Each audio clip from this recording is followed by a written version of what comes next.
તૈયાર થઈ જજે, છોકરી વાળા પાદર પૂજી ગયા છે. હા હું તૈયાર જ છું. અને આ તારા પેલા દાંત સાફ કરી નાખજે. હવે મારા દાંત જોઈને થોડા સંબંધ કરવાના છે. મારી પ્રોપર્ટી તો જોવો કેટલી છે. ઈ તો બધું ઠીક, છોકરો કામ ધંધો શું કરે છે?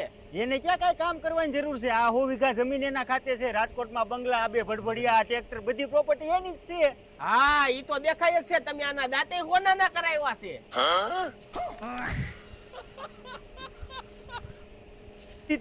વૈશ્રામ કાકા, આ તમારો છોકરો છે? કા હું થયું? હું ચૂની ક્યાં કરો છો? આ રસ્તામાં પડ્યો તો એટલો બધો પી ગયો છે કે હરખો ઊભોય નથી રહી શકતો. જોવો ઈ બધું ઠીક, પણ એની વ્હીલચેર ક્યાં?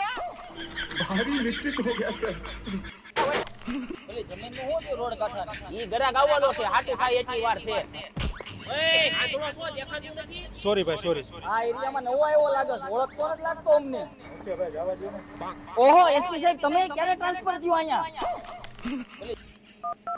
હાલો સરપંચ. હા બોલો ને. આ ગાયો ગામર વાડી આવો તો કામ છે. હા બોલ ને. હું કઈ થોડો આ કામ હાટુથી સરપંચ બન્યો છું. તમે જ કીધું તું ગમે ત્યારે જરૂર પડે ત્યારે ફોન કરજો. હાલો હાલો, આપણે ખોટું સરપંચમાં ફોર્મ ભર્યું. ઓય આમ ઊભો થાને, આમ ઊભી નો થાને. હું છે પણ કઈ નથી એટલે તો તને ઊભું થવાનું કહું છું. હોત તો ભલે ને હું તો રે.